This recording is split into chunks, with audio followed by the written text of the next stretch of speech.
எண்ணும் எழுத்தும்.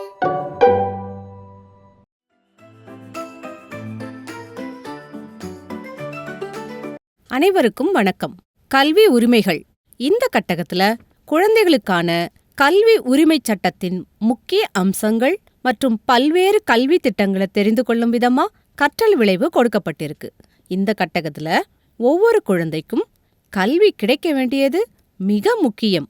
கல்விக்காக அரசாங்கம் செய்யும் உதவிகள் மற்றும் திட்டங்களை அறிந்து கொள்ளும் விதமா கற்றல் கற்பித்தல் செயல்பாடு அமைக்கப்பட்டிருக்கு. இந்த செயல்பாட்டுல ஆசிரியர் மாணவர்களிடம் ஓர் இடம், ஒரு பள்ளி மற்றும் ஒரு நபருக்குரிய பொருள் எது என்பதை நாம எப்படி தெரிந்து கொள்கிறோம் என கேட்டு விடைகளை மாணவர்களிடமிருந்து பெறணும்.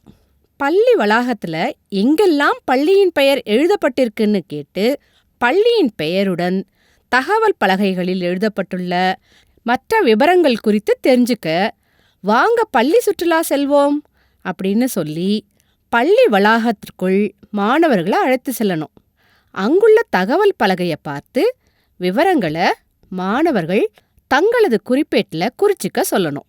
வகுப்பறைக்கு வந்த பின்னர் மாணவர்கள் தங்கள் குறிப்பேடுகளில் எழுதி வந்த தகவல்களை ஒவ்வொருவரா சொல்ல அவற்றை ஆசிரியர் கரும்பலகையில் எழுதணும்.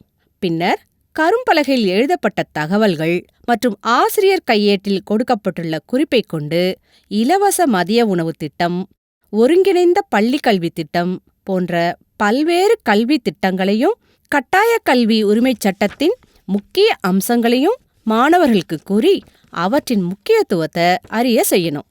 பின்னர் ஆசிரியர் தொலைக்காட்சி பெட்டி போல ஒன்றை தயார் செய்து ஒவ்வொரு மாணவரையும் தாங்கள் கற்றுக்கொண்ட கல்வி உரிமை சட்டம் மற்றும் கல்வி திட்டங்கள் பற்றி ஒரு சில வரிகள் பேச சொல்லணும்.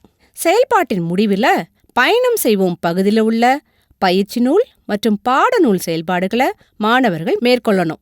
மேலும் காலச்சுவடி பகுதியில் கொடுக்கப்பட்டுள்ள சர்வதேச குழந்தைகள் ஆண்டு பற்றிய தகவலையும் மாணவர்களுக்கு ஆசிரியர் சொல்லணும். இந்த செயல்பாட்டின் மூலமா கல்வி உரிமை சட்டத்தின் முக்கிய அம்சங்களையும் பல்வேறு கல்வி திட்டங்கள் பற்றியும் மாணவர்கள் நல்லா தெரிஞ்சுக்குவாங்க. நன்றி, வணக்கம்.